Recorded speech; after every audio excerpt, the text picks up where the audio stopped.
ఇంట్లుండాల్సిన బోళ్ళు బొచ్చలు రోడ్డు మీదకి వచ్చినాయంటే అప్పు ఇచ్చినోళ్ళు ఆ ఇంటిని జప్తు చేసుకున్నారు కాబట్టి. అట్లానే ఇదేదో వడ్డీల వ్యాపారం చేసుకునేటోళ్ళు చేసిన పని కాదు, ఓ ప్రైవేట్ కంపెనీలు చేసిన ఉద్దారకం. అసలు ముచ్చటేందంటే ఈ పెద్దవ్వ చెప్తున్నది నుండ్రే.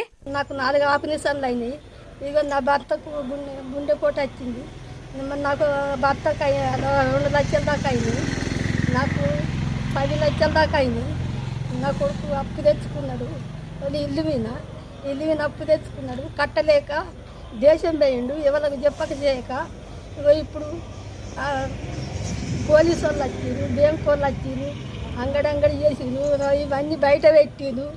ఇక నాకు ఎవరు రానిత్తలేదు నన్ను ఇంట్లోకు.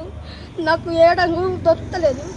రూము ఏమన్నా లెగ్గులాడుకుందామన్నా కానీ నాకు రూము తినాయి కట్టడానికి నేను జాలతలేను. నాకు తిందామంటే తిండికి లేదు.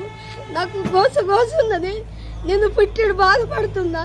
నాకు వెనకెవ్వరు లేరు, నాకు ముందేవ్వరు లేరు, నాకు అక్క చెల్లని లేరు, నాకు ఎవ్వరు లేరు. అయ్యో అవ్వా, ఊకో ఏడువకు, చేతగాని ఏడుకు మీకు పెద్ద కష్టమే వచ్చింది పోన్రి. ఇక ముచ్చటేందంటే వేములవాడ రూరల్ మండలం మల్లారం ఊరు రాజనగర్లుండే రాజయ్య పోషవానే ఈ పెద్ద మనుషులకు 2 కొడుకులట. దాంట్లో చిన్న కొడుకు ఈ ఇల్లును ఆయన పేరు మీదకి రిజిస్ట్రేషన్ చేయించుకున్నాడట. ఇల్లు ఆయన పేరు మీదకి మారేటాళ్లకు దాని మీద లోన్ తీసుకున్నాడట. కొన్ని నెలలు ఈఎంఐ కూడా కట్టిండట. ఏడాది సంది లోన్ కట్టకపోయేటాళ్లకు వాళ్ళు నోటీసులు పంపుతున్నారట. ఆఖరికి కోర్టు ఆదేశాలతోటి వచ్చి ఇంటిని స్వాధీనం చేసుకుంటున్నామని చెప్పి ఇంట్లున్న సామాన్లు మొత్తం బయటేసి ఇంటికి తాళమేసిర్రు. 14 లక్షలు కడితేనే ఇంట్లో కోనిస్తాం, లేకుంటే లేదని చెప్పేటాళ్లకు వామ్మో గీ ఈడ్లకు గన్ని పైసలు మేము ఎక్కడి నుంచి తీసుకొస్తామని ఇగో గిట్ల బాధపడుతున్నారు వాళ్ళు. మా ముసలాళ్ళకి ఏదన్నా సాయం చెయ్యి. మీ పాదాలకు వందనాలు అయ్యా బాంచను.